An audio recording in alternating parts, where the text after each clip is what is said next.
Mr Jacobs.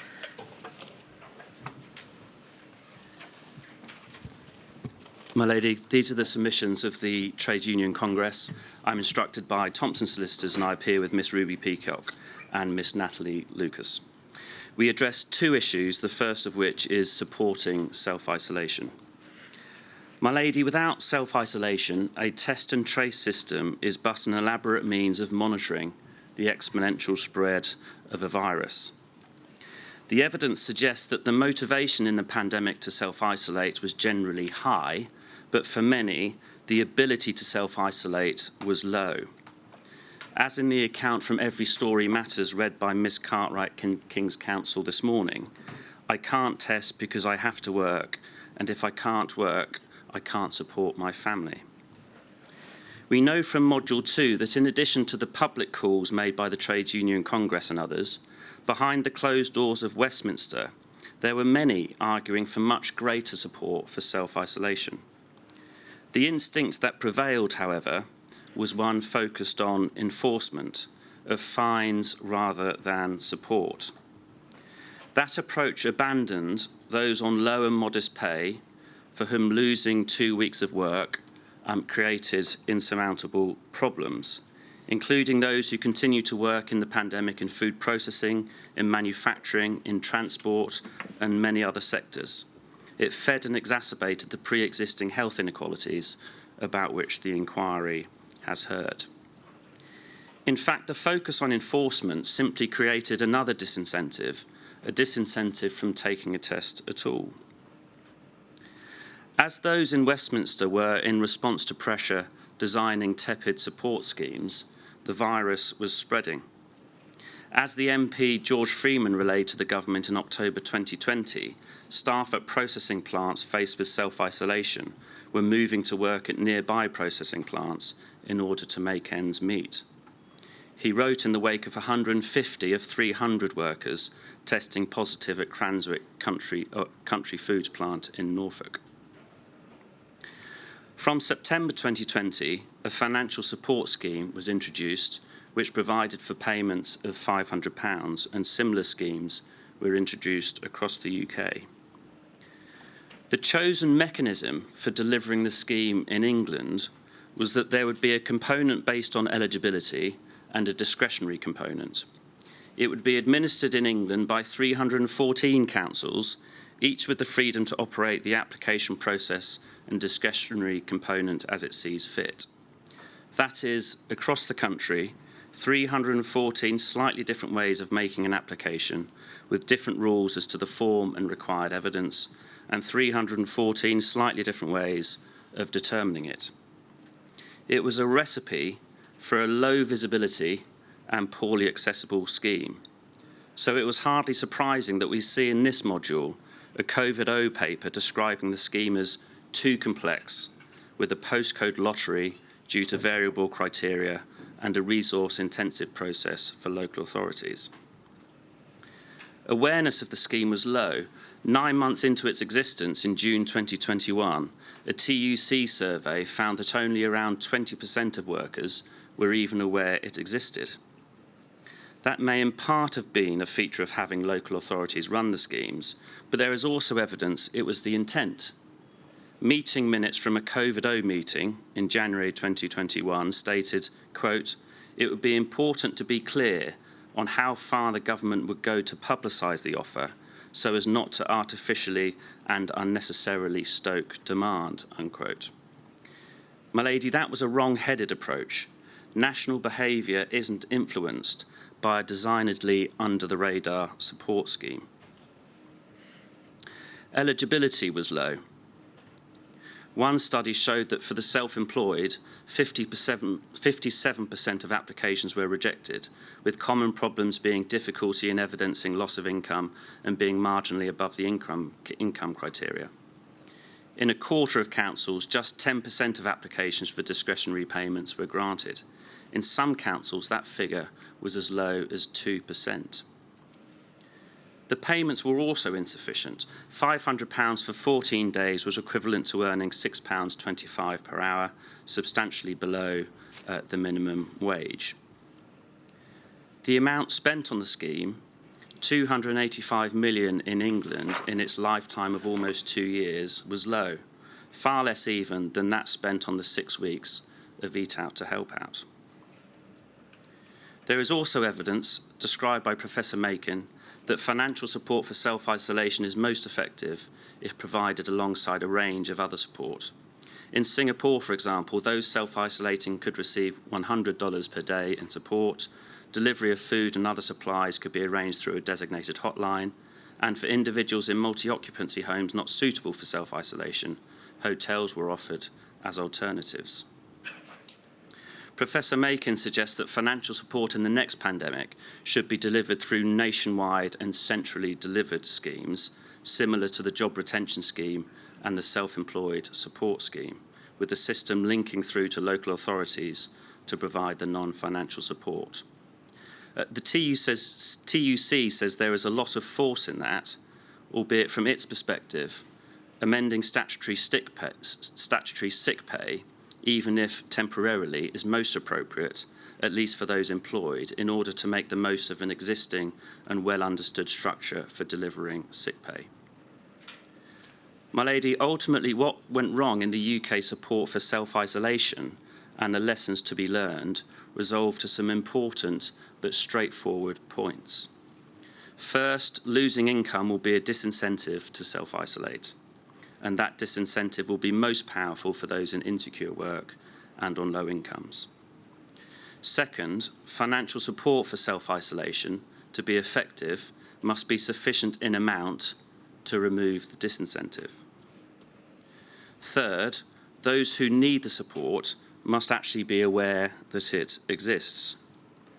Fourth, the financial support must be easy to access. And fifth, it should be supplemented by non-financial support. My lady, we turn to our second issue, which is the issue of test, trace and isolate in education settings. My lady, across the 4 nations, there are over 12.5 million pupils attending 40,000 education settings, served by 700,000 teachers and support staff. Examining how test, trace and isolate operates in that sizable cohort is an issue which we say warrants careful attention of this inquiry. And my lady, we eagerly await the disclosure of the Department of Education statement, which we understand is with the inquiry. But we have been able to see already that the response in education was chaotic and it was ineffective. The evidence shows that decision makers considered the value in implementing an asymptomatic testing regime in schools, similar to that carried out in Germany as early as June 2020.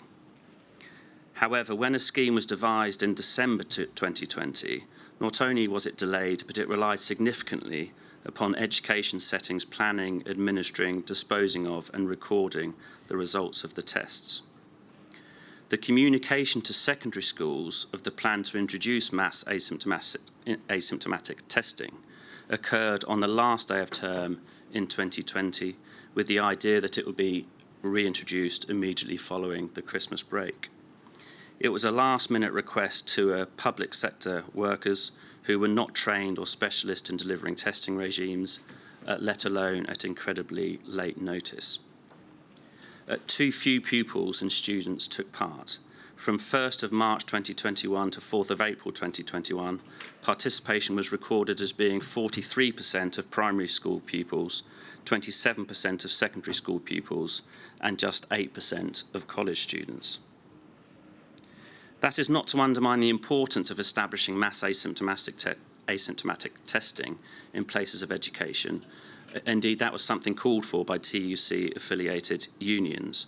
But in a future pandemic, government must not effectively pass all responsibility to schools and staff who must retain the capacity to perform their primary task of delivering education to children in the challenging circumstances of a pandemic.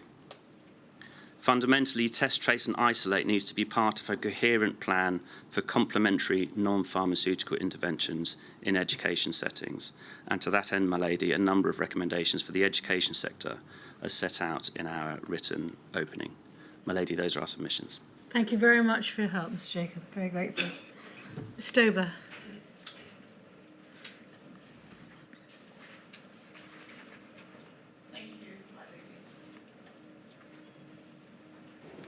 I represent the interests of the Local Government Association and the Welsh Local Government Association, together referred to as WLGA and LGA. The LGA is the voice of local government representing all but 2 local authorities in England.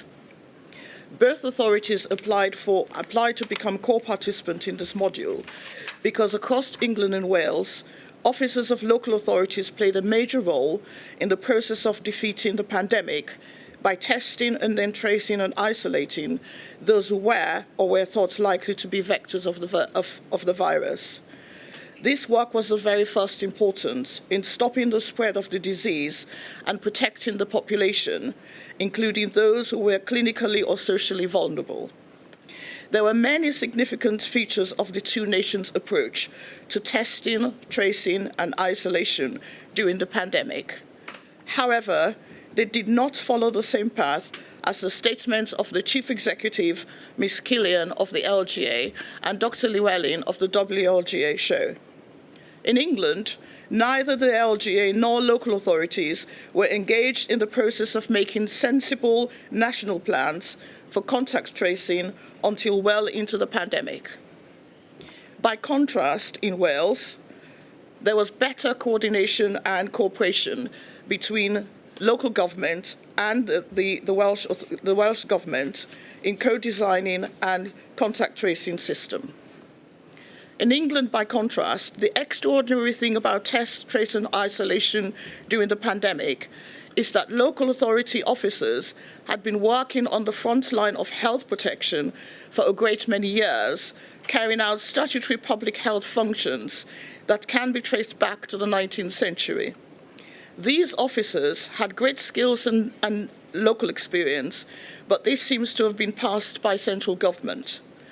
Ms. Killian, the Chief Executive of the LGA, explains in her statement, contact tracing is a recognized public health activity used to identify and break the chains of transmission to help reduce the spread of infectious disease.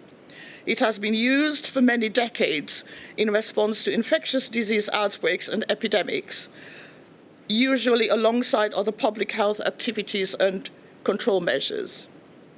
Its purpose, which is to identify people with an infection or potentially infected and isolate them before infecting others, is widely accepted and works in many, but not all, infectious diseases to a greater or lesser extent.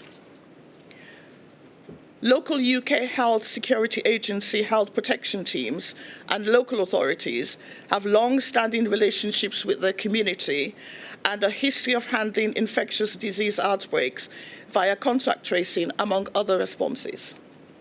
Public health officers in local authorities have extensive experience with contact tracing and a strong understanding of the need and best methods for contact tracing. For example, contact tracing is routinely carried out during local outbreaks of communicable diseases such as norovirus, salmonella, or Legionnaire's disease.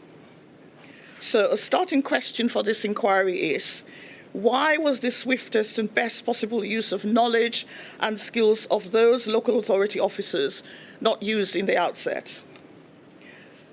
Why isolation is called for in a pandemic, local authorities and their public health teams must be fully engaged in the national planning and used to their utmost in the local operational delivery of these plans. Briefly, my lady, drilling down into the events during the pandemic, there are 7 areas which the LGA's evidence especially addresses, and each concern learning from what happened to ensure that the best use is made of local authority resources in the future. The need for central governments to understand fully what councils do and how they're responsible for local public health. The statement of Ms. Killian is truly shocking in exposing the ignorance of central government about the long-standing responsibilities and critical role of local public health officials. even allowing for the fact that this pandemic was much work that had to be done at pace and without the same kind of due deliberation that would be expected in more normal times, this was quite unacceptable failure. The response to the pandemic has too often been national day default, systems and processes designed from Whitehall, and limited engagement and understanding of the value and role of local councils and directors of public health. The government did not document the basis for the delivery model it chose for the National Test and Trace programme. Closer working between local and central government on public health is vital. Data sharing. The need to control and prevent the spread of a virus in a pandemic is a paradigm of those situations where efficient data sharing between central and local government is for the public good. That should have been obvious, yet Ms. Killian's statement evidences central government's reluctance to share detailed data with local directors of public health, and that the data collected often was not fit for the purpose of test, trace, and isolate that local authorities were expected to use it for. This hampered local steps to support those affected and to control outbreaks. It must not happen again. 3, the economic, social, and financial and consequential implications of isolation. It should also have been obvious that the initial legal obligations to self-isolate and the latest wrong recommendations to do so would have had very significant economic, financial, and social consequences, not just for those isolating, but for local authorities tasked with ensuring isolation occurred and supporting those who were doing so. As we have heard in previous modules, COVID-19 had a disproportionate effect on people from deprived populations, the vulnerable, and Black and ethnic minorities. Not only were case and fatality rates higher than among people living in less deprived areas, but also policies aimed at preventing spread, such as social restrictions and lockdown, had a greater effect on vulnerable populations.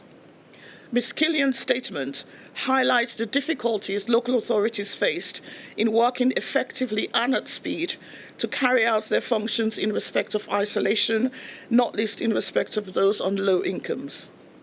Again, it is obvious that the close involvement of local authority leaders in the planning of isolation as a measure of disease control and would again be essential. The issue of compliance and enforcement. Policies for compliance and enforcement of isolation would never be optimal without an understanding of the problems and issues that would arise when put into operation. Again, Ms. Killian's statement explains the difficulties local authorities faced in ensuring compliance because central government did not engage the LGA and local authorities in the development of legislation and controls and made frequent changes to regulations. The detail of these difficulties will be important to the inquiry in terms of understanding what happened for the future. The key point, again, is the importance of close working between policymakers and those with operational experience and responsibility. 5, capacity and resources.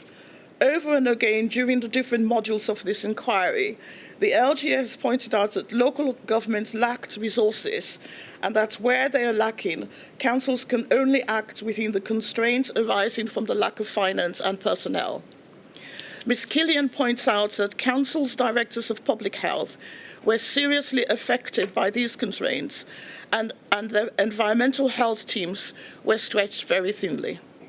It is well understood that there are limits to the extent that a local authority can carry capacity and resources for an emergency over and above that needed for ordinary times. Nonetheless, preparedness and resilience depend on resources being allocated properly and provision made for emergencies. The story of the pandemic response to the need for testing, tracing, and isolation shows that the cuts to local authority funding over the preceding years had gone too far to allow for adequate emergency cover. The LGA asks that the inquiry points this out in its report and do what it can to ensure that this is not repeated. 6, coordination and communication. Another obvious fact that the task of controlling a pandemic is the need for excellent coordination and communication between governmental bodies. Ms. Killian's evidence shows that much improvement in respect of this is essential. The lack of coordination and communication between central and local government affected the design and implementation of schemes such as contact tracing. Likewise, the LGA asks that the inquiry point this out in its report and do what it can to ensure that this does not happen again. Testing and tracing. A last point is that Ms. Killian's witness statement shows that central government did not effectively engage with local government in shaping the national testing strategy, leading to frustrations such as inadequate testing of patients before discharging from hospitals to care homes and slow test results turnaround. Testing was the first step in the process of controlling pandemic by TTI. Getting this right is therefore very crucial for another pandemic. My lady, I will now turn to the WLGA. As you know, my lady, I represent the WLGA, which is the voice for all 22 local authorities in Wales. Across Wales, local authorities played a major role in the process of defeating the pandemic through the process of testing, then tracing, and afterwards isolating and protecting those who were or were thought likely to be vectors of the virus. WLGA welcomes this module also because there's been no national review in Wales of the steps taken to develop the national programme for testing and tracing, and then protecting those who had to be isolated to bring the virus under control. One key difference is that Wales has a national public health body, Public Health Wales. The statement of Dr. Llewellyn explains the statutory framework concerning public health and the key role played in Wales by Public Health Wales and the health bodies, who have the direct responsibility for public health services in their localities. While in normal times, the role of the Welsh local authorities is complementary to that of those two bodies, during the pandemic, they played a key operational role in ensuring logistics were effective in enforcing restrictions and in supporting many of the most vulnerable under the national framework. The most significant way that this occurred was through the Welsh Government's Test, Trace and Protect strategy. It was the tracing and protection parts of the strategy with which the Welsh local authorities were most fully engaged. Dr. Llewellyn's statement explains in detail how the strategy was delivered in Wales and how local authorities were part of the iterative process. While this engagement between the Welsh Government and WLG and local authorities was very important, it is also a fact that there had been no such plan before the pandemic occurred. He explains how important this deficit was and how it meant that the strategy had to be developed by the Welsh Government at great speed. That there was no such prior plan is very regrettable. A key learning from this module should be the need to plan now for a future pandemic event where national testing, tracing and protection of individuals will be a key part of plan to overcome such a crisis. In making this point, WLGA does recognise the very good work that was done in developing the TTP strategy and the good level of communication between the Welsh Government, WLGA and local authorities.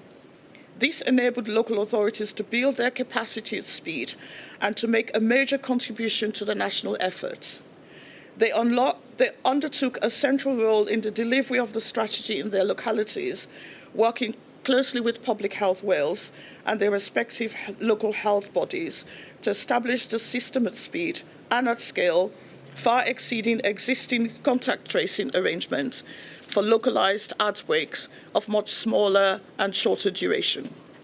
Above all else, it was the knowledge and versatility of local government workforce that provided the flexibility to respond as needed to the waves of the pandemic at short notice and as when the need arose. The evidence submitted on behalf of WLGA explains how local expertise in managing and operating large-scale contact centres enable quick and successful establishment of a tracing arrangement across Wales. Local authorities officers were able to provide specialist advice, working with colleagues from Public Health Wales and the local health boards to ensure consistency of advice and advice on outbreak management.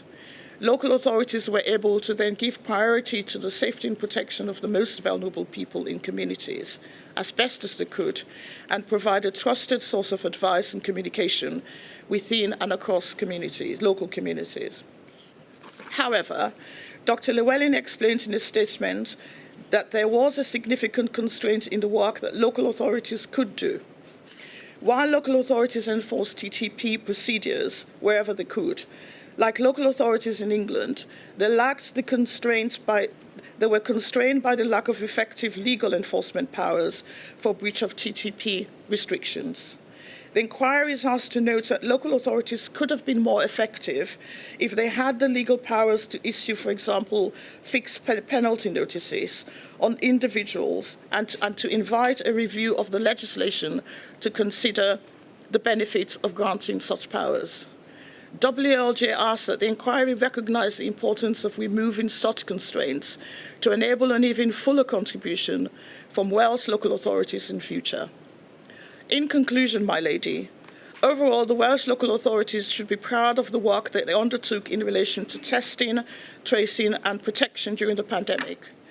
The commitment of officers to work cooperatively and collaboratively and over very long hours to find relevant, imaginative solutions to the critical task of tracing and protection was of the utmost importance and a significant factor in bringing the disease under control. WLGA is pleased it was able to assist in coordinating this response. Finally, my lady, both the LG and the WLGA extend their deepest sympathy to the families of those who lost loved ones, and very much hope that the lessons learned from this inquiry, the UK will be better prepared for a future pandemic by placing at its heart of any preparation an effective tracing, testing and protection system and isolation so that lives will be saved. Thank you, my lady. Thank you very much indeed, Mr. Dover. I'm sorry to you and to Ms. Lackland. I got ahead of myself, so I took you by surprise and appeared to overlook Mr. Strachan, so I'm very sorry. My luck. Mr. Strachan. Thank you, my lady. I appear on behalf of the Cabinet Office, including number 10 Downing Street, which remain committed to assisting the inquiry's investigations across all modules. To assist with the inquiry's investigations in Module 7, the Cabinet Office has provided extensive material and a written corporate statement, and you're due to hear from 2 witnesses supported by the Cabinet Office during your hearings. In this opening statement, I'll briefly outline some of the key aspects of the Cabinet Office's role during the pandemic relating to testing, tracing and isolation. Throughout the response to COVID-19, the Cabinet Office provided advice to ministers to inform the government's overall strategy, ensuring that it took account of developments in the test and trace programme. To do this, the Cabinet Office worked in collaboration with other departments, and most notably the Department for Health and Social Care and its agencies. These included NHS Test and Trace, which was established in May 2000 to lead on the supply and procurement of testing equipment, as well as the vast majority of the delivery and rollout of the Test and Trace programme. And in accordance with the lead government department model, ministerial accountability for testing, tracing and isolation policies remained with the Health Secretary throughout the pandemic. At the start of 2020, the UK's existing test and trace capabilities were not sufficient to cope with the demands created by COVID-19. Only NHS pathology laboratories, a few research sites and public health laboratories in the UK had the scientific ability to test for COVID-19 using the only widely recognised testing methodology available, reverse transcription polymerase chain reaction, or RT-PCR, if I could be allowed to abbreviate it to. And in line with scientific advice at the time, the initial focus was therefore on expanding RT-PCR capacity with a view to testing and tracing symptomatic cases. But as the scale and potential impact of the pandemic became more apparent, the government initiated a huge cross-government effort quickly to build, roll out and maintain a new system of national level capabilities.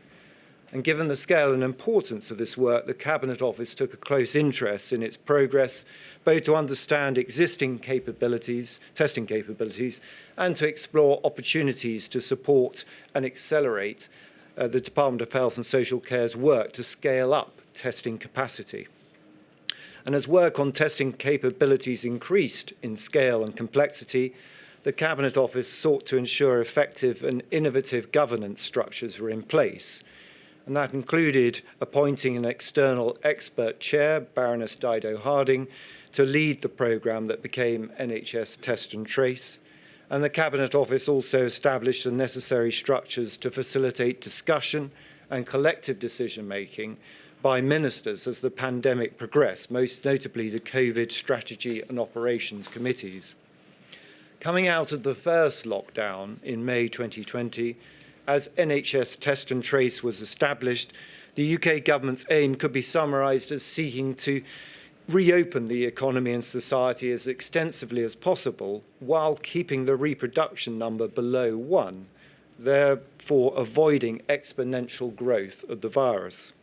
Estimates from the UK Health Security Agency's September 2021 Canna model study of the impact of testing, tracing and isolation on COVID-19 transmission suggests that in several periods of the pandemic, testing, tracing and isolation played a critical role in reducing the reproduction number to below 1 and helping to reduce both the duration and the economic impact of non-pharmaceutical interventions such as lockdowns.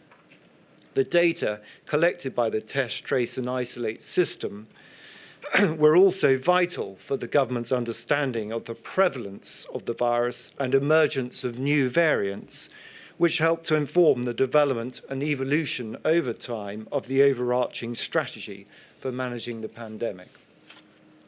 With the governance structures set up, the Cabinet Office worked to ensure that the overall strategy continued to take account of progress of NHS Test and Trace and provided oversight and assurance for the Prime Minister as the testing programme was rolled out.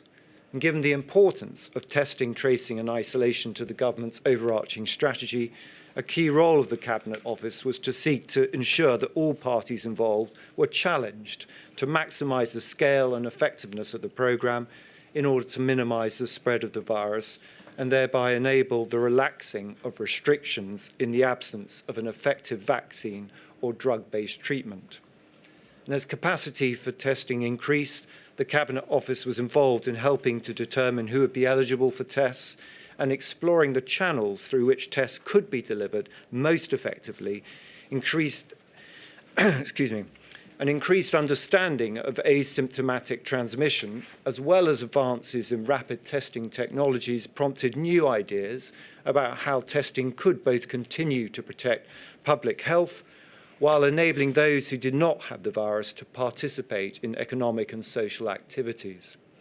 And given its role in considering the wider impacts across different sectors, the Cabinet Office was particularly interested in accelerating the large-scale availability of rapid testing technologies in order to support the government's overarching objective to control the spread of the virus. And this work became a key focus for the Cabinet Office between mid-2020 and April 2021, when a universal testing offer was made available in England. A particular role of the Cabinet Office was its work to consider and provide advice to ministers on the constraints and trade-offs of different test, trace and isolation approaches. While other government departments focused on the impacts of test, trace and isolation policies in their specific areas, the Cabinet Office's role at the centre of government was to look across the board and support decision makers to understand and balance, where possible, the different trade-offs of different response options. And examples of those relevant constraints and consequential trade-offs that were considered during this time include the following. First, the inevitable scientific constraints which evolved. The tests needed to detect the virus effectively, but consistently effective lateral flow tests for COVID-19 were not developed until the summer of 2020.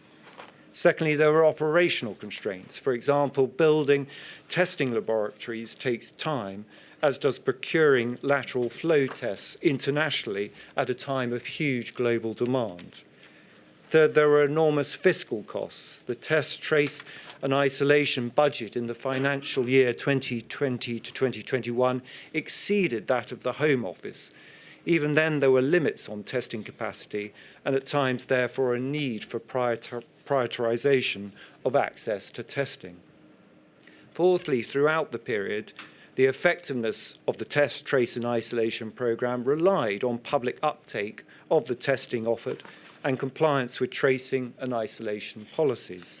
Public engagement was not guaranteed, and individuals' ability and willingness to engage with the test, trace and isolate programme was not equal.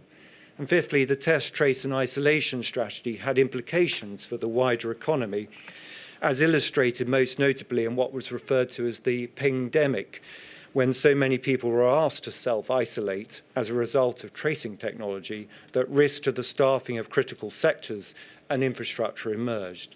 And in this context, the Cabinet Office's role was principally threefold. First, to provide advice to the Prime Minister and the Chancellor of the Duchy of Lancaster. Second, to provide constructive feedback to NHS Test and Trace on policy making and delivery, challenging assumptions and identifying opportunities for improvements to be made. And thirdly, to facilitate cross-government collaboration and decision-making, particularly where the constraints, trade-offs or consequences reach beyond the remit of the lead department. The Cabinet Office coordinated a cross-government response to overcome the challenges that emerged in relation to testing, tracing and isolation, where the input of multiple government departments was required. As an example, the Cabinet Office worked to understand the financial, practical and social barriers preventing people from following self-isolation guidelines, collaborating with experts and reviewing international approaches to consider what could be done to address such issues. And one outcome of this was the Cabinet Office's work with the departments to design and obtain ministerial approval for the test and trace support payment intended to alleviate the financial burden of self-isolation on the lowest income families, which was announced in September 2020 and expanded in January 2021. My lady, the scale of the challenge to expand test and trace capabilities during the COVID-19 pandemic was unprecedented, and the Cabinet Office welcomes the opportunity to contribute evidence to this module and is keen to learn lessons to support the response efforts to any such emergency in the future. Thank you very much. Thank you, Mr. Strachan. Ms. Moynihan, I think you are expecting to go next. Good afternoon. My lady, as you know, I represent the Department of Health in Northern Ireland, and by this opening statement, I aim to outline some key points pertaining to that department's role in test, trace and isolate in Northern Ireland. However, my lady, before doing so, I would like to take this opportunity to place on record, on behalf of the department, its thanks to all of those in Northern Ireland who supported the delivery of test, trace and isolate. The policy and the supporting operational delivery arrangements which underpinned the testing and contact tracing programmes were extremely complex and were introduced into a fast-moving situation. There were also significant logistical challenges associated with implementing programmes of population-wide testing and contact tracing, which were entirely new and which operated on a scale that had not previously been undertaken. Both programmes, my lady, were key strategic elements of the pandemic response in Northern Ireland, and the Department's view is that these played a critical role in interrupting and helping to reduce community transmission. I would like to focus attention on testing in the first instance, if I may, whilst Undoubtedly, COVID-19 tests were developed rapidly. The time taken to scale up testing was a particular issue in the initial stages of the pandemic. The ability to scale up testing was not unique to Northern Ireland and was largely impacted by the dual factors of A, the increasing demand for testing products, and B, the global supply chain challenges in relation to the availability of reagents and other consumables. These factors often led to extremely difficult choices regarding the need to prioritise available limited capacity. The department decided to prioritise available capacity for clinical care and to protect those who were most vulnerable and at most severe risk. If unlimited testing capacity had been available early in the pandemic, it is quite likely that different decisions could have been made. However, the department worked at pace with much innovation and kept eligible groups under continuous review, taking account of emerging scientific, clinical and public health approaches and evidence, as well as keeping abreast of emerging policy across the four nations and globally. While, my lady, there were undoubtedly some PCR capacity challenges in periods of peak demand, the department's clear view is that Northern Ireland citizens benefited greatly from the national testing programme. The national testing programme was delivered locally through close joint working with the department and with the PHA in Northern Ireland, which was our lead operational delivery body, working with the Department of Health and Social Care. And my lady, I would like to just briefly touch on the close working relationship between the department and PHA, which was a strong and collaborative approach which we contend was central to the delivery of the test and trace programmes. The PHA, of course, in Northern Ireland, in common with all other public health bodies across the UK and indeed internationally, faced significant and sustained challenges in responding to the pandemic.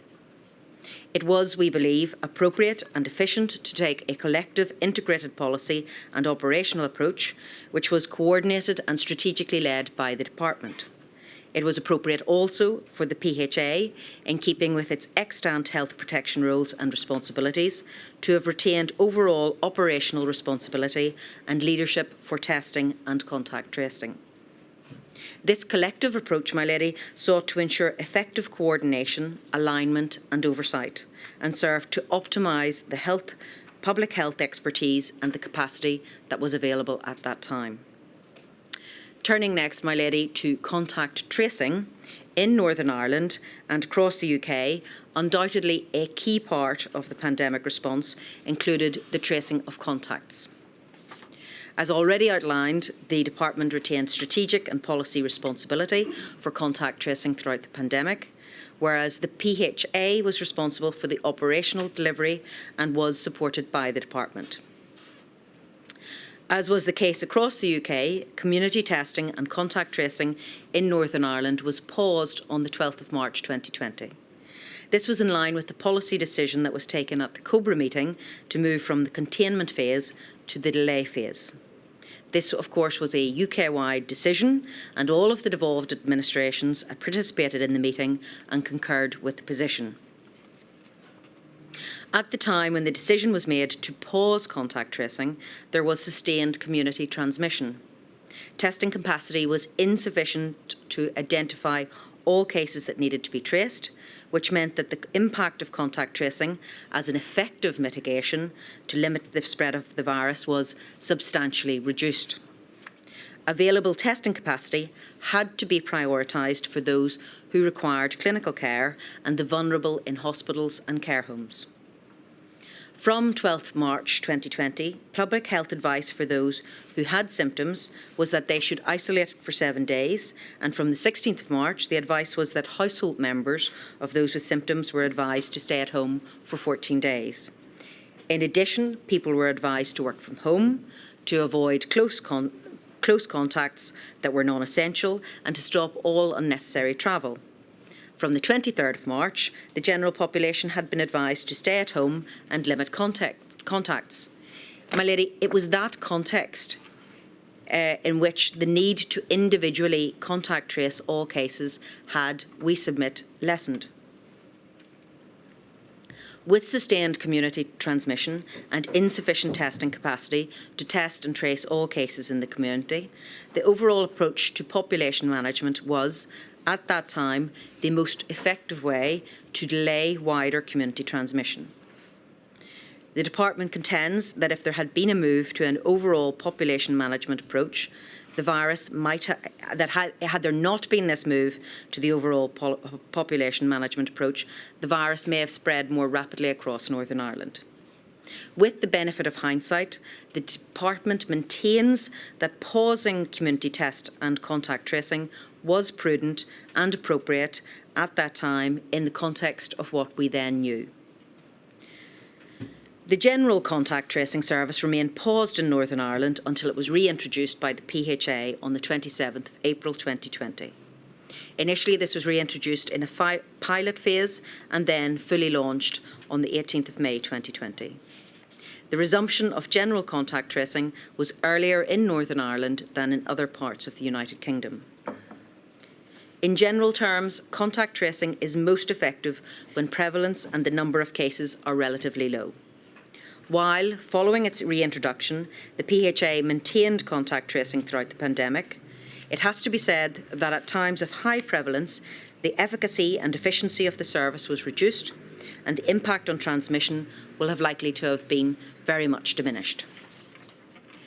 While there were undoubted challenges with the performance and efficiency of the contact tracing service during these peak periods of demand, the Department considers that the contact tracing service played a key role in the pandemic response. Turning then, my lady, to the final pillar of Module 7, that of isolation policy. The Department was responsible for setting policy in relation to the isolation of those who had symptoms, suspected cases, positive cases and close contacts. The evolution of Northern Irish guidance was informed by knowledge of the virus, its transmission and behaviour, the emergence of new variants, awareness of particularly vulnerable individuals and populations, and the availability of vaccinations and epidemiological data. The Department had to, and indeed did, act on the best available information and evidence in a rapidly changing and complex environment, factors which only served to compound the challenges for those making these decisions.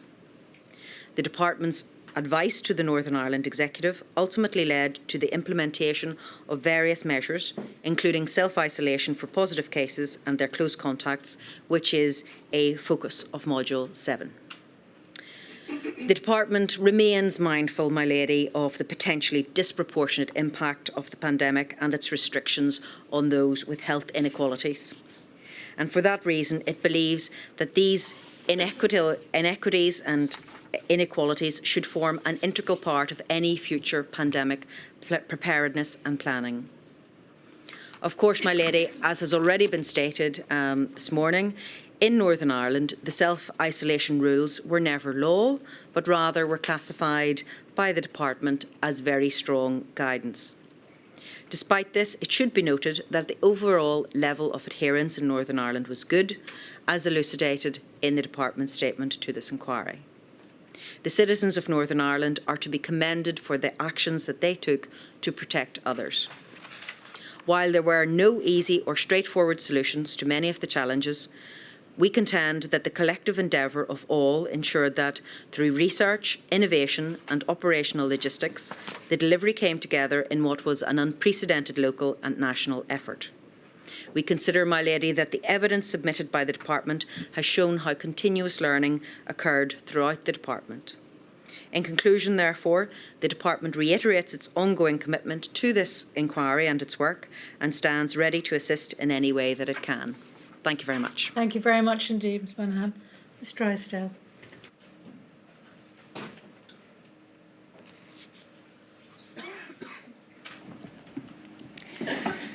Good afternoon, my lady. I appear for the Scottish Government alongside Ian Halliday, Kenneth Young and Christian Whitaker. My lady, testing, tracing and supporting those who were isolating was at the heart of the Scottish Government's strategy to mitigate the impact of COVID-19. In May 2020, as the country moved out of lockdown, the Scottish Government published its test, trace isolate, support strategy. This recognised that isolation would only be effective if people were properly supported. Test and Protect implemented this strategy. The Scottish Government pays tribute to the people of Scotland for their support for this strategy and the sacrifices made to keep family, friends, neighbours and communities as safe as possible.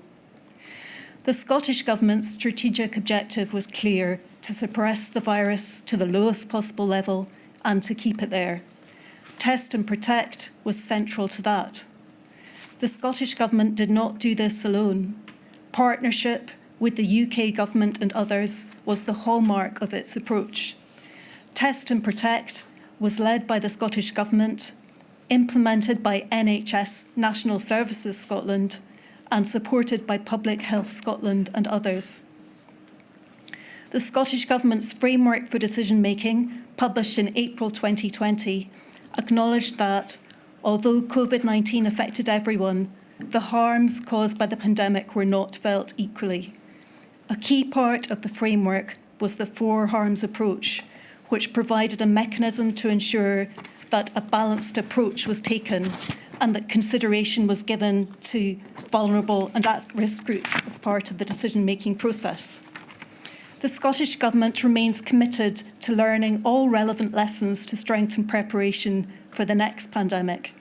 In this opening statement, I will address 5 key themes: persuasion to encourage self-isolation, evidence-based decision-making, how testing capacity was increased, the evolution of test, trace and isolate interventions, and the Scottish Government's reflections. Turning to the first theme, my lady, persuasion to encourage self-isolation. The effectiveness of the Scottish Government's strategy depended on compliance. It considered that the best approach was to encourage and persuade the population to comply rather than to force them to comply by imposing large fines.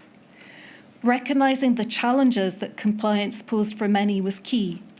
A range of financial and practical support was introduced to support ordinary people and to remove barriers to compliance. This included the pre-existing Scottish Welfare Fund, introducing the Self-Isolation Support Grant, the local self-isolation assistance service, which provided access to a range of practical support, the local government hardship fund, food fund, and business support schemes. The Scottish Government worked in partnership with the Convention of Scottish Local Authorities, focusing on persuasion and support, along with clear public health messaging. Turning to the second theme, evidence-based decision-making. The Scottish Government's response was based on the best available information and advice of clinical advisors. It made decisions tailored to the needs of Scotland's population. Where this pointed to an approach for Scotland which aligned with that taken by the UK Government and the other devolved administrations, then that was adopted. Ultimately, the Scottish Government's responsibility was to take decisions in the best interests of the people of Scotland. High-level clinical advice on the use of testing was broadly aligned across the 4 nations, and approaches to testing policy were similar. The testing programme was built as a 4 nations programme. The Scottish Government and the UK Government worked together collaboratively, and the programme was later formalised through a Memorandum of Understanding. In relation to contact tracing, the Test and Trace service in England was operated directly by the UK Government. In Scotland, delivery was predominantly carried out by NHS special and territorial health board employees. The Scottish Government believed that the optimal structure was locally driven, with the ability to draw on central surge capacity. NHS-NSS was the central coordinator of contact tracing, alongside local health boards as part of a hub-and-spoke model. The key difference when compared with the UK Government's delivery model was that the Scottish Government preferred to use the existing health workforce to deliver contact tracing. Moving on to the third theme, my lady, how testing capacity was increased. Through an extraordinary expansion effort, the Scottish Government built a national testing infrastructure from scratch, combining NHS Scotland's laboratories with access to the UK Lighthouse Lab network. While much of the lab network performed well, reliance on the Lighthouse network exposed the Scottish Government to delays when demand surged across the UK. That reinforced the value of maintaining sufficient Scottish laboratory capacity and creation of NHS regional hubs. The rapid increase in testing capacity was a significant operational achievement delivered through partnership working. As it became clear that asymptomatic transmission was occurring, the Scottish Government worked with the UK Government and the other devolved administrations to expand testing capacity. Community engagement was a key strength of the Scottish Government's approach. Local authorities and community partners helped bring testing directly to communities, particularly in deprived areas or among groups less likely to engage with national systems. The Scottish Government are committed to learning lessons and ensuring that, at the beginning of any future pandemic, structures and systems to increase testing capacity are already in place. Turning to the fourth theme, my lady, the evolution of test, trace and isolate interventions, the Scottish Government's approach to testing adapted as the pandemic progressed. When lockdown was implemented, testing was used for more targeted purposes to protect the most vulnerable, ensure that critical workers could continue working and maintain surveillance of the spread of the virus. This was the first pandemic where digital innovation supported the pandemic response. Scotland developed its own proximity tracing app, the Protect Scotland app, as part of a UK-wide approach. Scotland took the lead on providing the underlying technology platform that connected all the proximity tracing apps across the 4 nations. The Check In Scotland app helped businesses to support contact tracing. Intergovernmental collaboration on Test and Protect generally worked well, with any challenges centred around funding. One of the most difficult challenges was ensuring people had support to isolate. The Scottish Government was reliant on UK Government decisions on funding. No dedicated funding for test, trace and isolate existed at the start, and initial funding and its growth relied on decisions made by the UK Government. The Scottish Government announced its self-isolation support grant in September 2020 before it had confirmed funding from the UK Government. Advance agreement of funding for public health would enable clarity in any emergency. In early 2022, the UK unilaterally announced it would stop population testing in England, while the Scottish Government continued to fund testing in Scotland for a short period. It had little choice but to end mass population testing. Moving to the final theme, the Scottish Government's reflections, my lady. The Scottish Government endorses the recommendations of the technical report of the CMOs on the COVID-19 pandemic in the UK. It recognises that equality, inclusion and human rights require to be essential parts of future testing. The Scottish Government's future pandemic preparedness programme of work will ensure that policy across government is better able to respond to the next pandemic. It is committed to working with the UK Government, other devolved administrations and key partners to review the test, trace and isolate functions and ensuring that equality is embedded in everything that it does.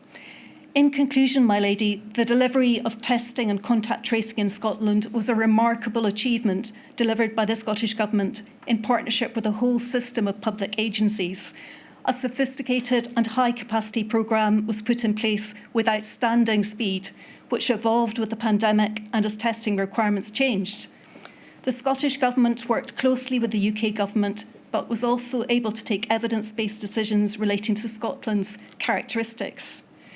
The Scottish Government pays tribute to all those clinical, scientific, support and administrative staff who showed such dedication and continuous effort in delivering Test and Protect. It also wishes to reiterate its appreciation of the vital role of the public, the cooperation, trust and commitment shown by people across Scotland in coming forward for testing, sharing contacts and self-isolating when asked was fundamental to the success of Test and Protect. Their collective effort was a cornerstone of Scotland's pandemic response and helped to save lives. Thank you, my lady. Thank you, Ms Drysdale. Mr Kinnear. My lady, Brynhandva. I'll move this way. Today, the Welsh Government's submissions concentrate on 4 particular issues. First, discharge from hospitals to care homes. Secondly, asymptomatic testing in care homes. Thirdly, testing capacity. And finally, the self-isolation support scheme. During the early stages of the pandemic, based on advice from Public Health Wales and SAGE, it was not Welsh Government policy for patients to be tested for COVID-19 infection before being discharged from hospitals to care homes. On the 15th of April 2020, the Technical Advisory Cell advised caution about discharging patients with the virus from hospitals to care home settings. As a result, the decision was made to test patients being discharged from hospitals to care homes. That decision was communicated to Public Health Wales by email in the late afternoon of the 15th of April. On the 17th of April, Welsh ministers were advised that the UK government had committed to testing patients on discharge from hospital before returning to care homes. Also on that day, local health board chief executives were told that Wales would align its approach to care home testing with England, and revised guidance would be released soon. My lady, the Welsh Government recognises it should have acted more swiftly in respect of testing of patients being discharged from hospital to care home settings. In short, there ought not to have been a delay between the 15th of April 2020, when the risk came to the fore, the announcement of the new approach in joint letters of the 22nd and 24th of April 2020, and the ultimate publication of guidance on the 29th of April. The Welsh Government is sorry for that delay, and most particularly to those affected by it. Asymptomatic testing in care homes was introduced on the 16th of May 2020. The Welsh Government received updated advice on asymptomatic transmission and adjusted its policy as the scientific assessment and understanding developed, and advice changed in favour of asymptomatic testing. Knowledge of asymptomatic transmission continually developed as the pandemic progressed. It is now accepted that it is an important factor in the spread of the virus. The Welsh Government has carefully reflected on whether it could have acted differently by including asymptomatic individuals when prioritising tests, or indeed sooner. The question is undoubtedly complex, but the Welsh Government's considered view is that asymptomatic testing for certain individuals was introduced at the appropriate time, bearing in mind the contemporaneous state of knowledge of asymptomatic transmission and the available testing capacity in Wales. To have introduced asymptomatic testing sooner, while knowledge was still developing, was likely to have moved resources away from identified and understood priorities. That said, undoubtedly this question will be the subject of careful examination both in this module and Module 6. Testing capacity was initially provided by laboratories and Public Health Wales's network. On the 21st of March of 2020, testing capacity was 800 tests per day. That was expected to expand to 9,000 tests per day by the end of April 2020. A further expansion by 5,000 tests per day, anticipated on the 1st of April 2020, was based on an expected agreement between Public Health Wales and Roche Diagnostic Limited. Regrettably, that agreement did not materialise because Wales's position had not been correctly communicated by the UK government, which was also negotiating with Roche at the time. Consequently, only 900 of the expected 5,000 daily tests were made available for testing in Wales, and the expansion of domestic testing was certainly slower than had been hoped. This lower rate of expansion meant that the expected number of 9,000 daily tests by the end of April was not met. Alongside the testing capacity provided by Public Health Wales, Wales had access to its population share of the testing capacity through the Lighthouse laboratories available under the UK's national testing programme. The UK government placed constraints on laboratory capacity during times of high demand. As detailed in the Auditor General for Wales's report on Test, Trace, Protect, the fact that Wales did not have sole control over all elements of the Test, Trace, Protect programme caused some operational difficulties. That said, the UK national testing programme also provided valuable opportunities for new testing technologies. For example, Wales's share of lateral flow tests enabled pilot schemes, which helped inform decisions about alternatives to self-isolation. Although there were initial supply difficulties, in the final analysis, more than 8 million PCR tests were processed for people in Wales during the pandemic, and testing was central to the Welsh Government's response to the pandemic. Looking ahead, the Welsh Government believes that laboratory capacity and sampling facilities will be important to any future pandemic. To that end, it has maintained significant laboratory testing capacity and infrastructure, and it has also invested in testing technology to be prepared for future hazards. My Lady, the Self-Isolation Support Scheme was introduced in October 2020. As in England, eligible claimants were entitled to receive £500 per week, and its introduction was timed to coincide with the entry into force of legislation requiring contacts of positive cases to self-isolate when notified by a contact tracer.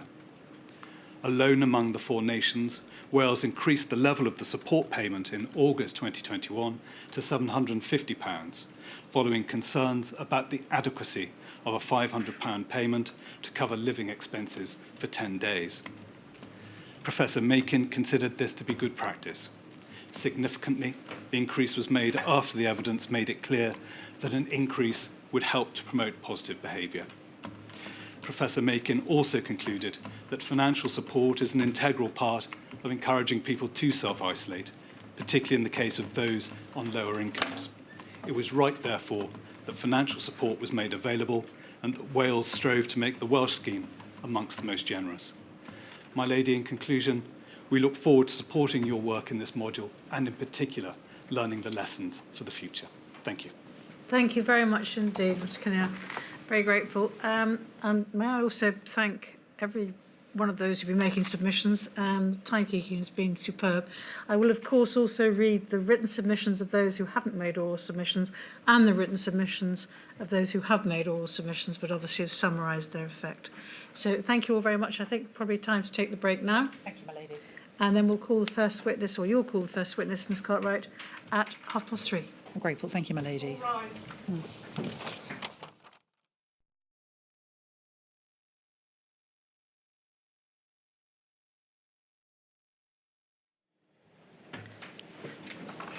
Ms. Cartwright. Good afternoon. My lady, Professor Naomi Fulop is the witness in the witness box. Can I ask, please, that Professor Fulop be sworn, please? I do solemnly, sincerely and truly declare and affirm that the evidence I shall give shall be the truth, the whole truth, and nothing but the truth. I hope you were warned that you wouldn't get to you until quite late in the day. I'm sorry if you've been kept waiting. That's okay, thank you.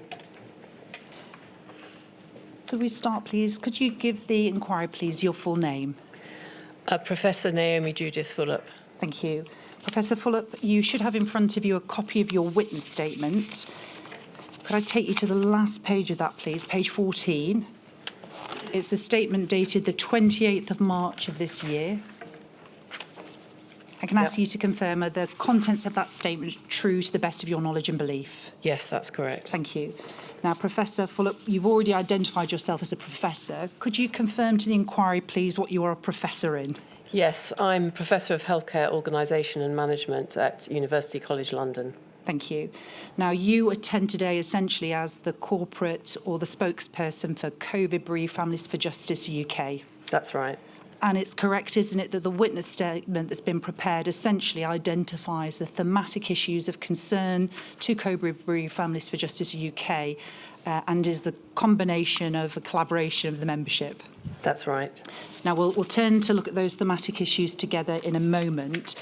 The inquiry is already well aware of who COVID Bereaved Families for Justice UK are, but can we just identify together, it's right, isn't it, that you are an organisation of approximately 7,000 members. That's correct. All of whom have lost a loved one to COVID-19. Yes.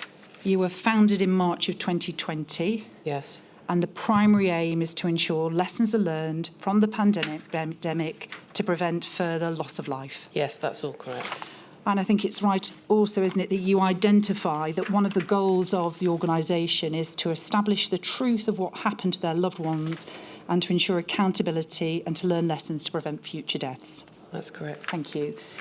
You are not only a member of the group, but it's right, isn't it, that you have been on the board of directors since July of 2022? That's right. Thank you. Now, we're going to come on to look at the thematic issues, and it's right, isn't it, that as part of that, you are identifying issues that happened in respect of your own mother's death and infection, Christina Fullop, which identifies relevant issues relating to test, trace and isolate. Yeah, that's right. Now, can we then, before dealing with the overarching thematic issues, could you just perhaps give us some context to the death of your mother and the relevance of TTI? Yes, of course. So actually, I'd like to start by taking just a few moments to talk about my mum and her life, just briefly, because I think it's really important that we remember, and the whole inquiry remembers who we've lost. So my mother was a really remarkable woman. She broke glass ceilings before they were called glass ceilings. She was born into a working class family in East London, and none of her siblings stayed at school past the age of 12. She won a scholarship to a prestigious school, but unfortunately, due to the circumstances of the Second World War, she had to leave age 14. So she then worked in the day and went to night school and studied for the equivalent of GCSE and A-levels. And that's where she met my dad, who had arrived here in 1939 on the Kindertransport. She took a degree at LSE and in later years a PhD from Brunel University. And her career culminated in being Professor of Marketing at City University Business School. She combined professional life with raising 3 children, and my parents were married for 69 years. Thank you. So moving on to the pandemic and the circumstances of her death, she lived at home, supported by wonderful, dedicated domiciliary carers who were absolutely fantastic and went above and beyond their duty. In the first wave, for example, when we couldn't get her supermarket deliveries, they went in their own time to buy her food. They had inadequate PPE. In March and April of 2020, they had no PPE.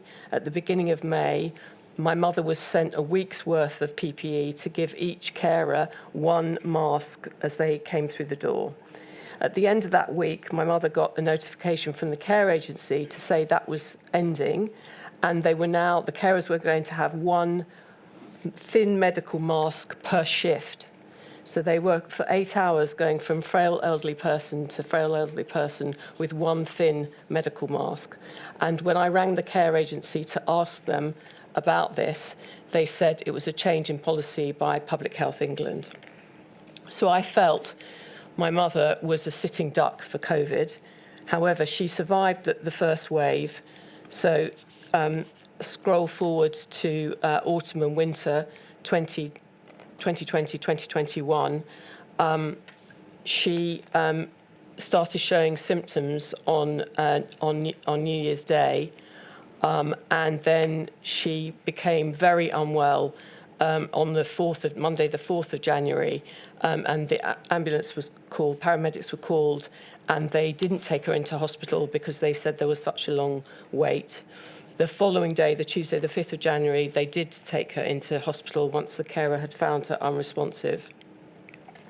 On Thursday, the 7th of January, we were informed she was moved to end-of-life care, and we were informed that one of us could visit, and there are 3 of us. So a difficult decision had to be made. And in the end, unfortunately, we weren't able to be there when she died on Friday, the 8th of January. And that is a source of great pain to me personally.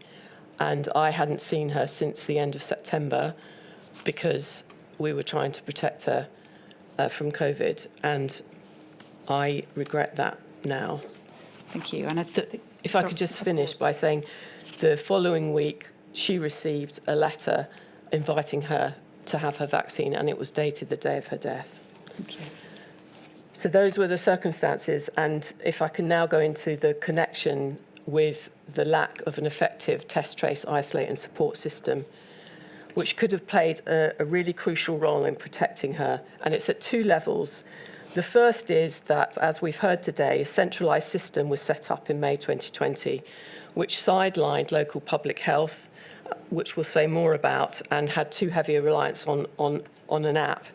And it meant that the second wave was much worse than the first one. The virus spread in an uncontrollable way during autumn 2020. And despite warnings from experts, in particular, I include in the statement the report from the Academy of Medical Sciences in July 2020, preparing for a challenging winter, which set out detailed recommendations overall, but in particular about test, trace and isolate, which were ignored. And then in my mother's case in particular, the lack of an effective test, trace and isolate support system meant that the care workers who looked after her so diligently were exposed due to both inadequate PPE and an ineffective test, trace and isolate system. They weren't able to test regularly. There was no asymptomatic testing at that time, and it was difficult for them to isolate without adequate financial and practical support. So they were risking themselves, their families, and the people they cared for. Thank you. Now, thank you for drawing out some particular thematic issues from the test, trace, isolate and support that you believe played a role in your mother's death on the 8th of January. Can we then please move to some other thematic issues? My lady, I omitted to ask you at the outset for permission for the statement to be published, please. That'll be the default setting. Thank you. Thank you. And we're not going to deal with details of the other personal accounts of thematic issues that are contained within the statement, but it's right to identify they are provided from Catherine de Prudhoe, Cleo Shrivener, Professor Fudge, Salia Ahmed, Elaine Seaton, Jackie Lancaster, Stuart Wright, Sylvia Farrow, and also an individual named as Karen. But it's right to say there are too many other individuals from the group that have also contributed to these thematic issues. That's right, many people contributed. Can we then please look together at 5 of the overarching issues, appreciating that many, many others are identified in the statement? Could I ask you please, first of all, to detail and set out the group's concerns by reference to test, trace and isolate relating to preparedness and lack of capacity, please? Yes, and perhaps I could start that our group is concerned in an overall way by the lack of an effective test, trace, isolate and support system, because what that meant was not only an increase in the number of deaths, but also it meant that we had more and longer lockdowns, and therefore the economic and social impact was much greater. And I feel that this has come out today somewhat in the inquiry, and it will come out more, but our group feels it's really, really important that people understand it's not either many people dying or lockdowns. Actually, if you have an effective test, trace, isolate and support system, you can both reduce the number of deaths and reduce the number and length of lockdowns. Thank you. So in terms of preparedness and lack of capacity, so as we've heard this morning, we weren't prepared prior to the pandemic. We hadn't learned from what happened with SARS, the SARS outbreak in the early 2000s, and we weren't even using the capacity that existed in, for example, the Crick Institute and universities. And the government ignored the warnings of experts. So we heard this morning that community testing stopped on the 12th of March 2025. On the 2020, the 12th of March 2020, we stopped community testing. On the 15th of March, Professor Mark Woolhouse, who we've heard from in an earlier module, wrote to Chris Whitty, the Chief Medical Officer, and he said, "Many of us are at a loss to understand why the government has abandoned intensive population surveillance, contact tracing and quarantine, which is the bedrock of WHO advice for epidemic control." Thank you. Can we then please move on to one of the other significant issues for the membership of COVID Bereaved Families for Justice UK, and that's the issue of lack of financial support, please? Yes, so we're very concerned by the inadequate financial and practical support that people were given to isolate. So for the system TTIS to work, all elements of it have to work. So even if you were very good at testing and tracing, if you can't help people, facilitate them to isolate, you're not going to be able to control the spread of the infection. So, for example, people on minimum wage, on 0-hour contracts found it incredibly difficult to isolate. They were forced to choose between earning a living or spreading the virus. And TUC research found that I've included in the statement that more than twice as many people on 0-hour contracts were likely to die. And people like my mum's carers are an example here. But I'd also like to bring out an example from one of our members, Karen, who didn't want her surname to be used. Yes. Whose husband worked as a maintenance engineer at a company where staff were dismissed if they had more than 2 absences a year. As a result, a colleague awaiting the results of a PCR test felt too afraid to isolate and instead attended work. There was minimal social distancing measures in place, and Karen's husband was exposed to the virus. Despite being advised to shield due to his underlying health conditions, he feared the financial consequences of taking time off and continued working. He later contracted COVID and tragically died on the 8th of February 2021. Thank you. And with thanks to Karen for sharing that deeply personal experience. Could we then move, please, to the third overarching thematic issue of concern to the membership, namely the failure to utilise, as part of TTI, local expertise, please? Yes, so this is a fundamental failing of the policy. We've heard already today and have already said that a centralised system was established in May 2020, which sidelined local public health expertise. Local public health teams from 2012 were based in local authorities, and whilst unfortunately due to austerity they had undergone cuts, had they been given the resource, they could have undertook contact tracing, with which they are so expert. But also, they understand their local communities. Every community is different, and those public health experts understand their community and could have been much more successful than Test, Trace and Isolate was. So, for example, the National Audit Office report found that between May and November of 2020, only 66% of contacts of infected people were contacted and asked to isolate. And SAGE, as we've heard earlier today, SAGE's recommendations that at least 80% of contacts have to be contacted. So this is a deep failure, and it could have been different, and it could have been the funds that were used, as we've heard about on Test, Trace and Isolate, could have been used in a much more effective way. Thank you.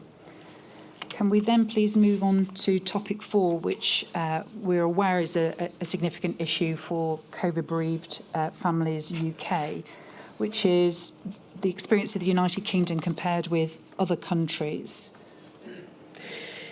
Yes, so again, that's something we've heard about today, but it's of great concern to our members.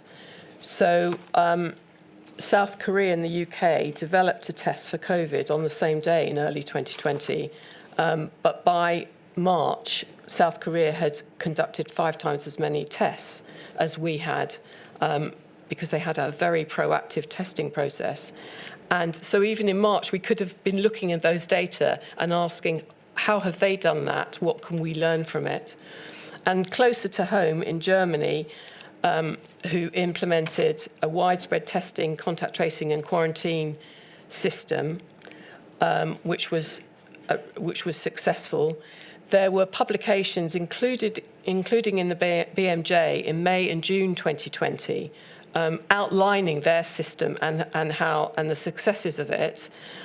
Why didn't we learn from that? Thank you. And then could I ask you please to detail the membership's concerned in respect of nosocomial infection and testing in care homes, please?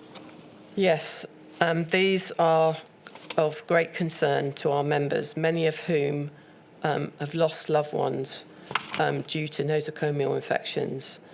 And the lack of testing, even though testing was confined to hospitals after March the 12th, there were still shortages, and in particular asymptomatic patients were not tested, and healthcare workers also did not have good access to testing, which meant, and as we've heard, and my lady's heard in previous modules, infection rates were very high in hospitals, and which led to deaths of many of our members' loved ones. And secondly, as we've heard before and we'll hear in the next module, the decision to discharge hospital patients into care homes without testing in April 2020, and there weren't enough tests to do so, was absolutely disastrous.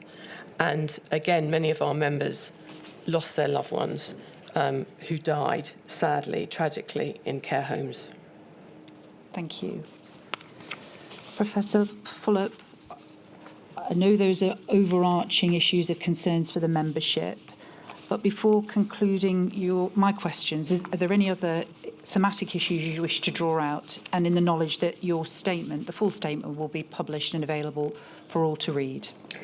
And there's just a couple of things. One is that I just want to emphasise this message again about the link between test, trace, isolate and support being effective and being able to reduce deaths as well as having fewer and shorter lockdowns.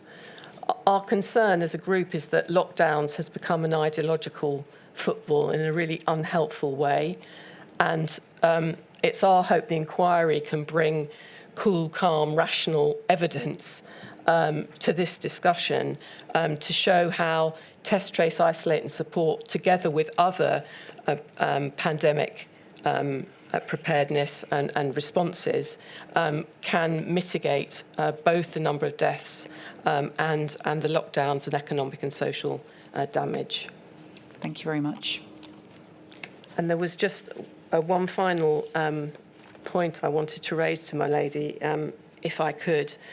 Our group was really heartened by your letter to the Chancellor of the Duchy of Lancaster, Pat McFadden, about the government's response to your Module 1's recommendations, which we wholeheartedly support, and calling for radical reform in planning and resilience, and that there'd been too little detail so far in the government response.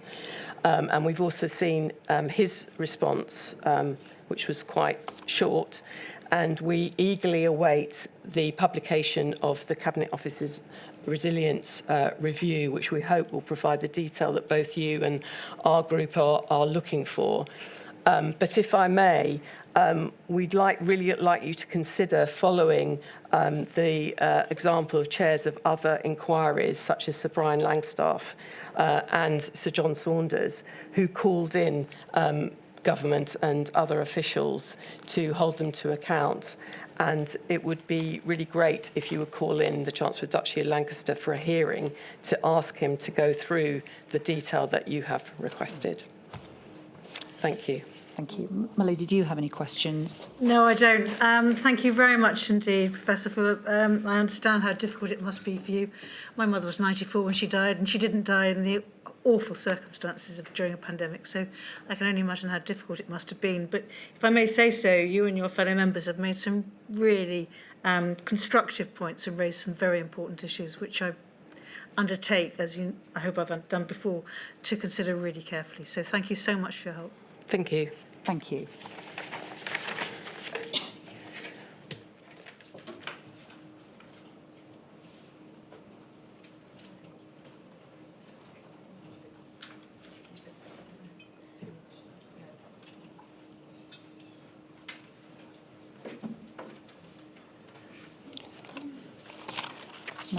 My lady, the next witness is Anna Louise Marsh-Rees. Please, could she be called?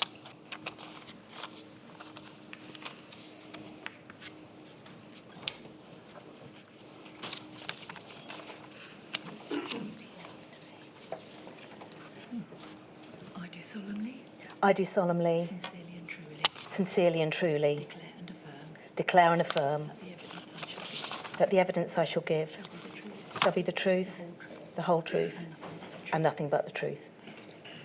Hello again, Ms Marsh-Rees. Sorry to keep you waiting until the end of the day. I hope you were warned. I'm fine. Thank you. Could I ask that you please give your full name to the inquiry? It's Anna Louise Marsh-Rees. Ms Marsh-Rees, do you have a copy of that witness statement in front of you? I do. It's dated the 9th of April 2025. If I could ask you to turn to the last page of that, page 21. Could I ask you to confirm that the contents of that statement are true to the best of your knowledge and belief? They are. Thank you. Now, Ms Marsh-Rees, you've given evidence on a number of occasions to the inquiry, and thank you for attending today on behalf of COVID Bereaved Families for Justice Cymru to give evidence again in respect of Module 7.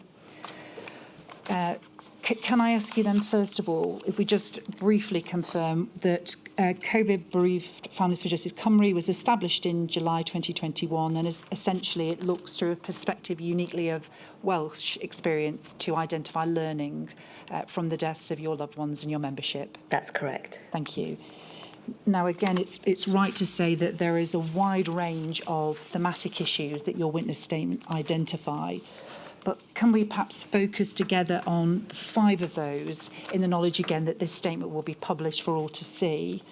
And once we've looked at those 5 topics together, I hope to end your evidence with just briefly dealing with the recommendations that COVID Bereaved Families for Justice Cymru have set out in their statement. So could I ask you, first of all, to deal, please, first of all, with the issue of preparedness, please?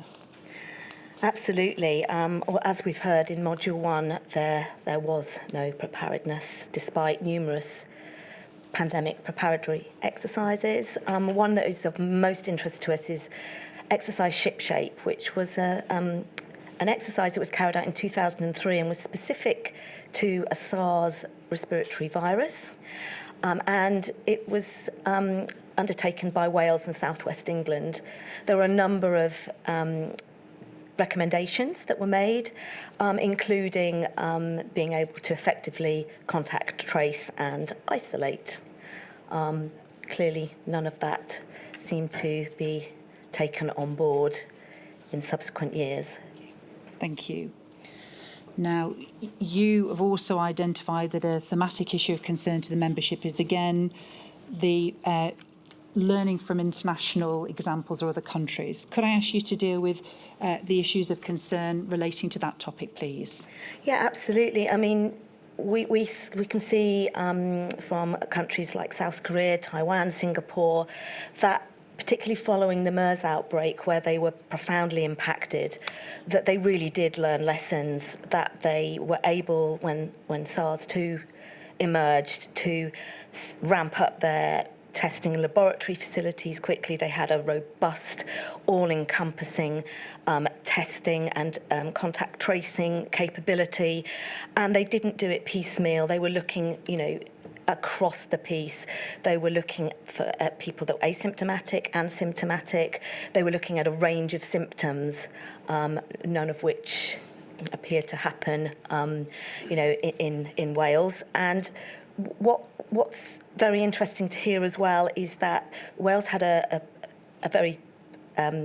discrete relationship with people like the World Health Organization, and we read from statements that they had an ongoing dialogue with Southeast Asian countries like South Korea, but we're not seeing how any of that translated into what subsequently happened in Wales, and we would hope that we will find out why that's the case. Thank you.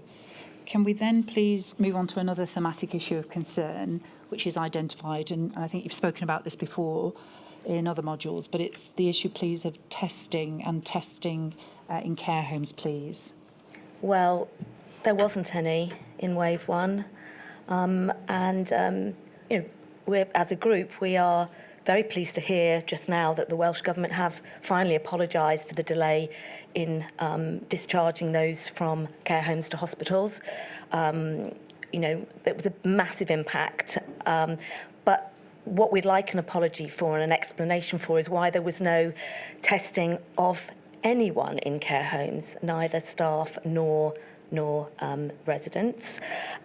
We have one of our members who ran a care home in Wrexham, and she had no tests at all. It wasn't a case, it wasn't any asymptomatic testing. There were just no tests at all. Thank you. And are you able to identify what time period she had no access to tests in her care home? This would have been April 2020. Thank you. Now, you've already touched upon asymptomatic transmission and testing, but that also, I think, is an issue of concern you've spoken about before, but is another thematic issue identified in the statement. Is there anything additionally you'd like to say about that thematic issue? Sorry, which one? About asymptomatic transmission. Yes, that's a difficult one because there's so much to say about that. It is almost preposterous for a government to say they did not know COVID was asymptomatic. You know, even in late as October 23, Frank Atherton was still only advocating testing for those with symptoms and only the top 3 symptoms. Because there was no asymptomatic testing, and as we know, South Korea, Taiwan, Germany, all testing asymptomatic. This meant that you were not seeing the whole picture of COVID. There's almost like no point doing it if you're just picking out bits of who you're doing it and where. And, you know, moving on a related subject, with not testing asymptomatic, you're limiting the pool of people you're testing. Therefore, you're limiting the way to, stop the spread. But if you're only focusing on, well, it was top 2 symptoms and then eventually 3, you're also, again, limiting those, the way to find out what, who'd got it, isolate them. And, to hear Mark Drakeford throughout that time saying there was no value to asymptomatic testing. What was that? We will look forward to finding out where he got his clinical advice from, because it seemed like everyone else differed in that clinical judgment. Now, of course, this meant that many people weren't tested, that they didn't know they had it, then they spread it. Now, they even knew that, I think it was in April for some symptoms and then June for others, that there was a whole range of symptoms that you could have had. And we're not for 1 minute suggesting, that testing should be undertaken for a sniffle, but, when, particularly with our group's focuses on older people, it became very clear quite early on that there were a whole range of other symptoms like extreme fatigue, diarrhea, nausea, headaches that were, absolutely, silent hypoxia, for example, that just weren't tested, weren't factored in. Thank you. And I think you mentioned a moment ago in giving that answer the letter that you've also helpfully provided with this statement from Dr. Frank Atherton from October 2020. I know it's a letter you've spoken about before when you gave evidence to the chair and were taken evidence by Mr. Keith King's counsel, where you referenced that was a letter I think your father received, Ian, that we know died in October 2020. And I think your concern is even in October 2020, the symptoms being identified were still very limited. And only to have a test with those 3 symptoms. As I say, I use the word preposterous again, but it's just alarming. And bringing it back to my dad's situation, he wasn't tested in hospital, even though he'd been exposed to 20 other COVID patients. But when he was discharged, there was a week where my mother was calling the GP. We had 4 out-of-hours doctors. Now, it was clear on his discharge summary that he had been potentially exposed to COVID, but he did have all of those other symptoms apart from the 3 cardinal ones. But not one person joined the dots in any shape or form and said, actually, not only has he been exposed to COVID, but he's exhibiting a range of other COVID symptoms. Thank you. And I think you previously identified that your father, I think who'd been in hospital for a gallbladder infection, was then discharged without having been tested for COVID, but having been exposed to COVID whilst in hospital. That's correct, yeah. I know I'm highly summarising it, but I'm conscious that we've got access to the transcript of the detail of what happened to your father in an earlier module. Can we then please, before moving to recommendations, deal with the concern that the membership have around what was happening with test, trace and isolate in wave 2, please? Yes, and this again aligns with my personal experience and my father's experience. So although he was tested on admission, there was no regular testing or repeat testing of patients in Wales until January 2021. Now, there was no lack of, as far as we're aware, no lack of PCR tests at that time, nor capacity to test. But, other members also experienced the same thing. Many of our families lost loved ones during that second wave.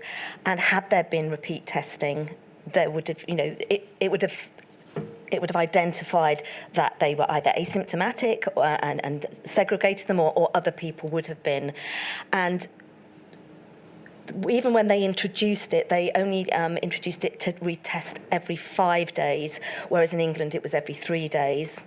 And then the really big issue, which is the one that makes our group so angry and sad, is that despite lateral flow tests being available from November 2020, healthcare workers in Wales were not tested regularly twice a week, in most cases until February and March 2021. That is the whole of wave 2, where there was no regular repeat testing of healthcare workers. So they were probably coming to work asymptomatic and spreading the virus. And this is why Wales has the highest nosocomial rate in the UK, highest percentage, I should say. Thank you. Can we then please together look at the recommendations that COVID Bereaved Families for Justice Cymru have sought to offer to the chair? And I'm looking now at your paragraph 59 of the witness statement, please. Do you want to please detail the recommendations informed by participation in other modules but consideration of the documentation in Module 7 as to the group's views as to potential recommendations, please?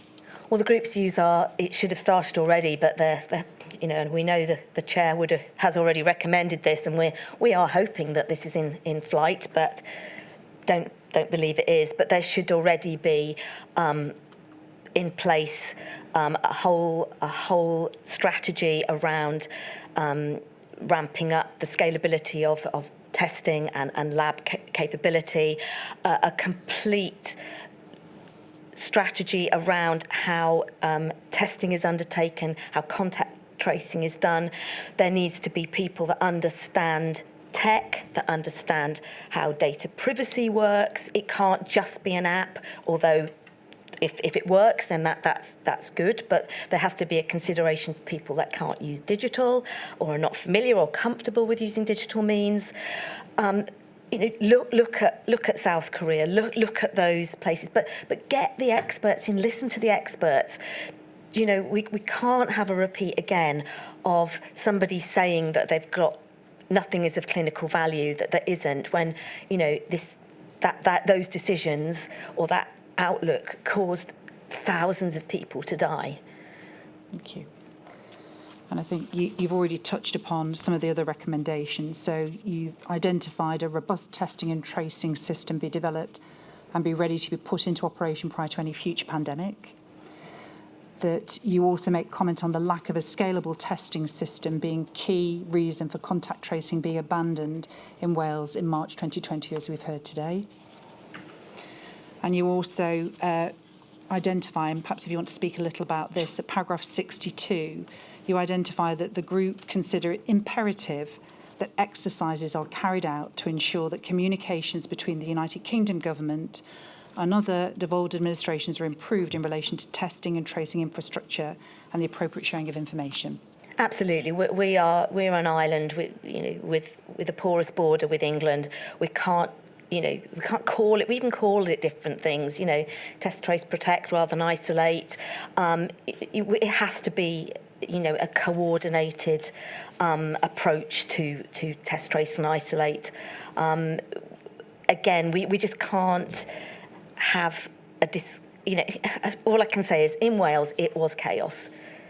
Test, trace, moving from England to Wales, the app, pinging when you hadn't been in contact and getting the wrong results. It was chaos, and it was also, whether it's a centralised approach or a decentralised approach, our view is very much that it's probably you need to tap into the sort of local expertise. And we've heard in a previous module about there's really robust contact tracing in place for sexual health, for example. Utilise those, but there needs to be not just nationally coordinated in Wales, but a UK coordinated approach to this, and it needs to be thought out now. If I can just say, last week in Wales, 178 people had contracted COVID in hospital. 5 years on, 178 people. That doesn't sound like any lessons have been learnt. Testing has been forgotten. It's proactively not undertaken, and it's almost felt throughout that the Welsh Government didn't want to know whether someone was positive. That's how we feel. It's like a concerted effort not to find out, because then you have to take a proactive, do something to save lives and protect people. Thank you. And then I'm looking at the final recommendation in paragraph 63 of your statement. It details that COVID Bereaved Families for Justice, Cymru, recommend that the UK government conducts a comprehensive analysis of international best practices with a particular emphasis on South Korea's approach. And do you want to indicate or assist as to why the experience of South Korea is identified as one that gives an idea of best practice, please? I think that's well recognised that it did. Now, I know there are concerns around, obviously they did it properly, they thought it through, there was a strategy, they had critical thinkers, they had experts and people that made, evidence-based decisions. But I just, I think they've just understood what they were trying to achieve, and they did it for the right reason. It felt like any politics or any point scoring was it went away. They were 100% focused on doing the right thing, and we want to take the best of that. What I was going to say was we are fully cognizant that there will be criticisms that their data protection laws or data privacy laws they weren't as robust as they were in Europe. But that's the sort of thing we need to start thinking about now.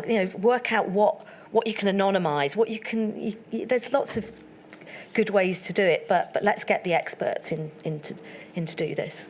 And I think that's in fact how you end your witness statement on behalf of the group. You say this: a review of these methods should engage with international public health experts to determine which components are transferable to the United Kingdom context.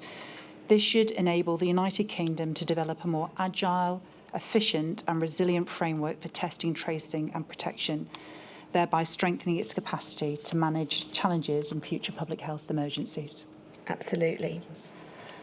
Ms Marsh-Rees, is there anything else you wish to say in respect of the helpful recommendations set out in the witness statement? No, that's captured it. I just would like to say this module is incredibly important to our group, because so many of our loved ones and even ourselves were not tested, and we, and I also want to personally thank people like Paul Nurse and McKee, people that actually stood up and said this is not right and did the right thing, and really look forward to hearing over the next 3 weeks, the real experts and what hopefully they will back up some of the things that we are asking for, and the chair can make the appropriate recommendations. Thank you. We'll ensure your thanks are passed on to Sir Paul Nurse and Professor McKee when he attends tomorrow. Thank you. Well, Lady, do you have any questions? No, I've no more questions. Thank you so much, Ms Marsh-Rees. A number of times you said about how we've got to look at this now. And the more evidence I hear in this inquiry, the more convinced I am. It's all about preparedness. So I think you're absolutely right. And I promise you that argument I'm firmly taking it on board, as you know, from the Module 1 report. But it's not just going to end with Module 1, because the preparedness aspect goes on in every single module. We are in a constant state of preparedness. Well, we should be. We should be. Yeah. Thank you so much for your Thank help. you very much. Thank you. That completes the evidence for today. It does. We start again at 10 o'clock tomorrow with more impact evidence, my lady. Thank you very much. 10 o'clock tomorrow, please. Thank you. Good afternoon.